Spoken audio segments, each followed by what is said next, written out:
Hey all, 118 Seth Shadow here. Let's go ahead and get straight into it for today. We've got another number of items that we want to cover. So we're just going to take a look at some of the triple rares from set 3 to start off with. In particular, starting with the bigger ones, Alvina is turning out to be the most popular of the triple rares that you can pick up in this set. This is the generic you can play for Stoichia, which is basically like a Diantha, but with a different cost and one extra ability.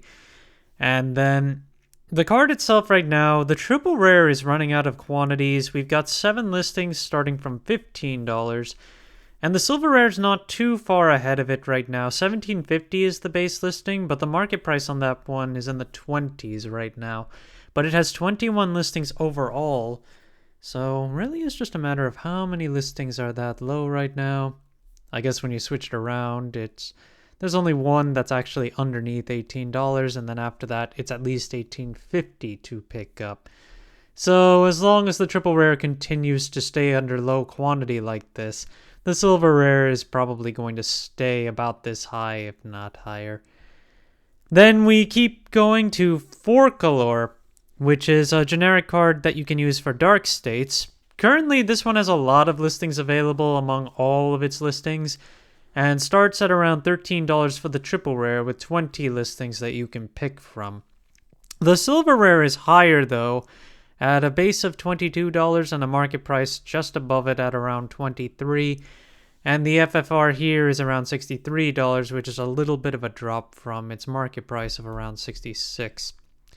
Going into a few boss units that we haven't covered yet, we've got Venerable's Doirhaja, which is the Mantis Insect Buddha for the Mantis Insect Buddha, that we'll just call it that.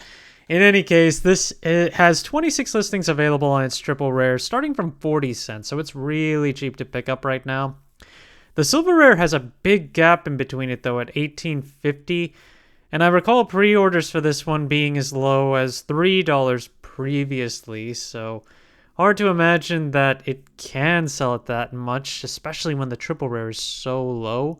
And the FFR has a base price of $20, so that also puts pressure on the silver rare to go back down if these FFRs don't sell.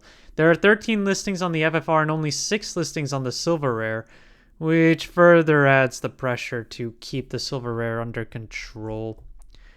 One who governs Ritual Sacrifice class. This one is also a pretty cheap boss unit to pick up right now, under $1 to pick up for its triple rare.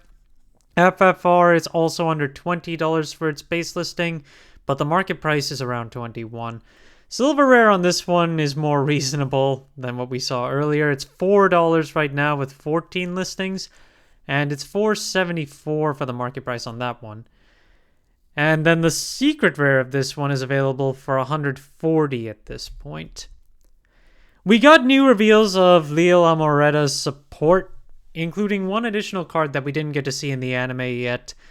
Unfortunately, from the looks of it, I'm not sure it's really going to press the deck to become that much bigger, but we'll see what happens overall. Right now, when we look at it, Amorta's still going off of the hype that it got over the last week or so, and it's currently $13 to pick up the triple rare with only 7 listings on the market.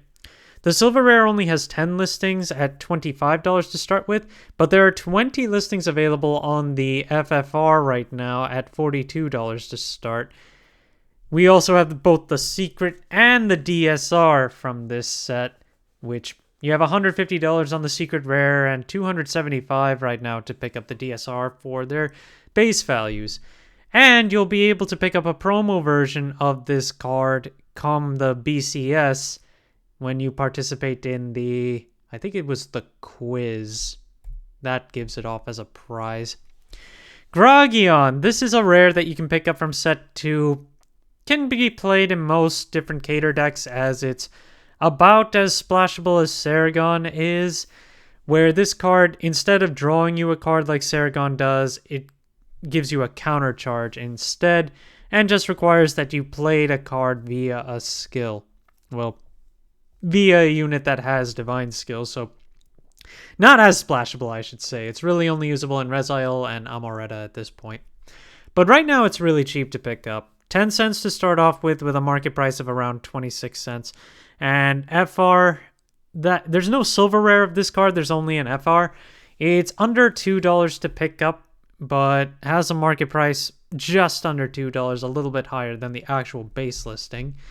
Steam Gunner Tizcar, the energy cycler from DivineZ Set 1, is running out of quantities on its triple rare, and the pricing for the triple rare versus the silver rare is starting to align a bit on the base listing, but the market prices are still almost $10 apart, while the FFR has seen a pretty significant drop ever since the second printing and now has a baseline of about $68 versus its $86 market price, so another one to watch for.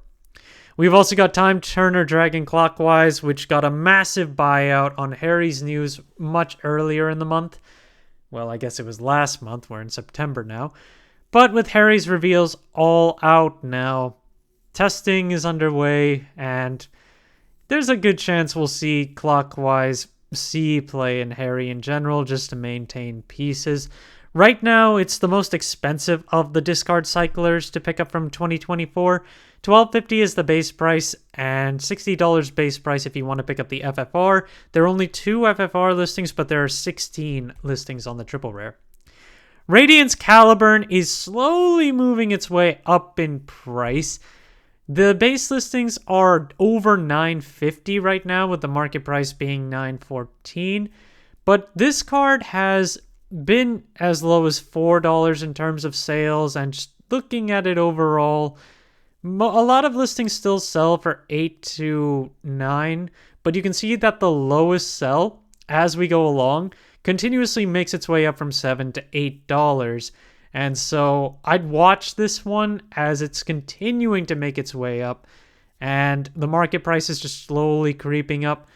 Given that this is the only set that this comes from, there are decks that play it here and there, so having 1 or 2 copies just to play in a few is probably better to get it sooner than later. The Elementaria Sanctitude that works with Crest cards is in the same boat right now. The market price is making a slow creep up, where this one was also a lot easier to pick up around $5.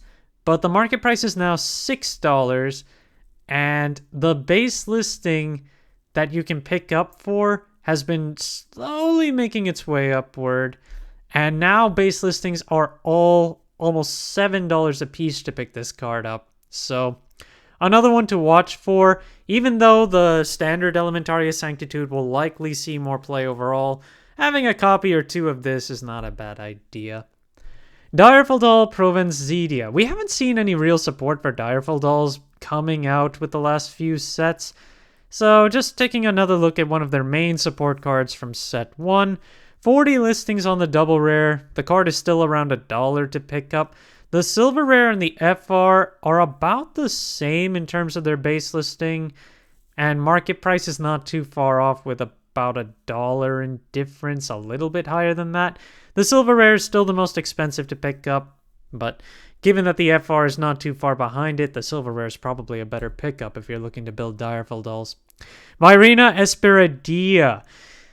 The card has been losing lots of listings around its lower end. Now we only have 10 listings available on the original, 2 listings available on the Triple Drive reprint, and the card is now a base of $12 to pick up.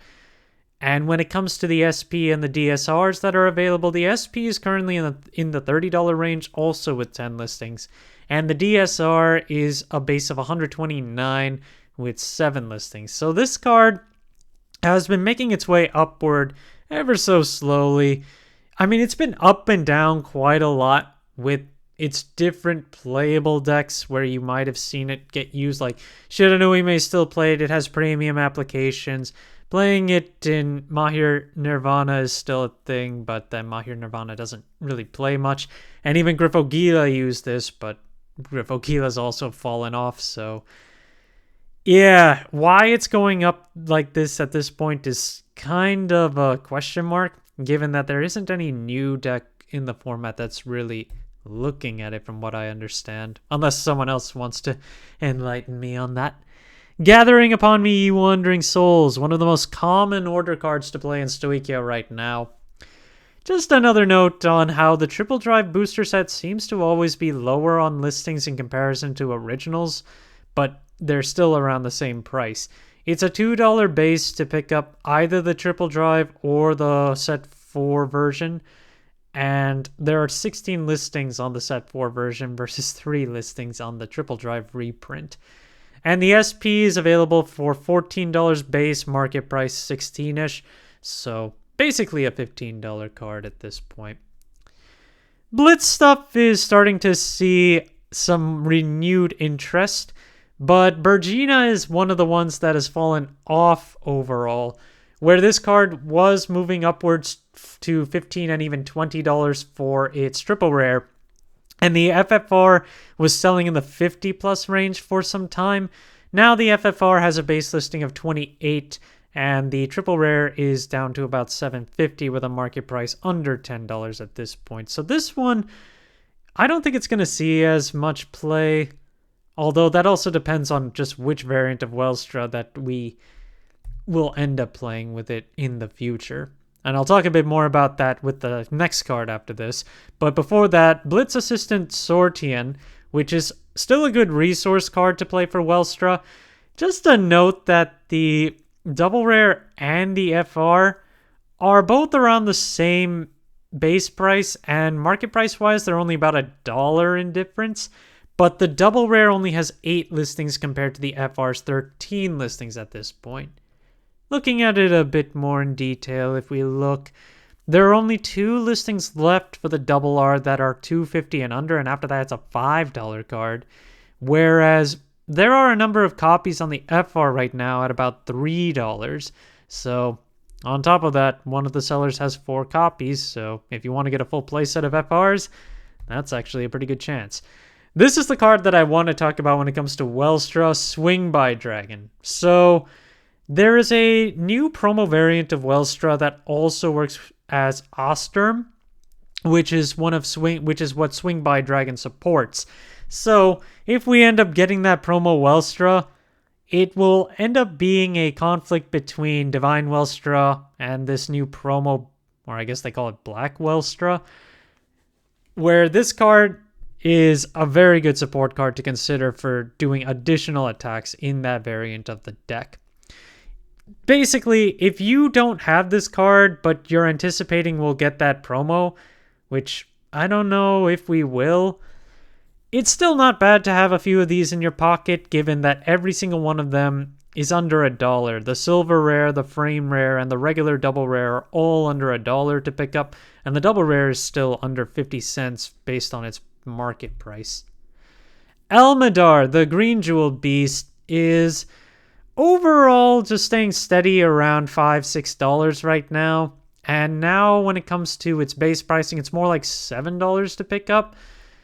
But in terms of its overall history of purchase, it's more or less been moving a lot more at $4. We have seen a number of sales at $8 as well. So it's creeping back on upward.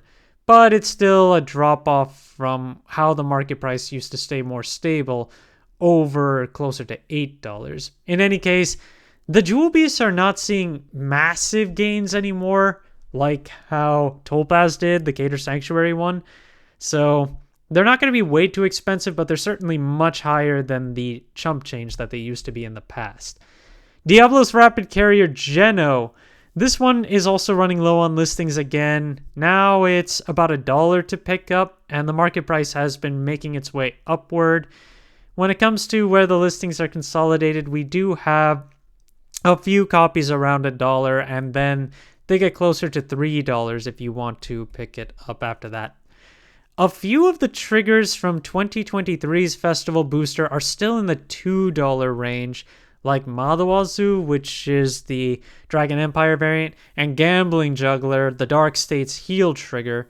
So just pay attention to some of these. They have been reprinted in some other sets, so if you do want these artworks, best to take a look between these and some other sets if you actually want to grab them.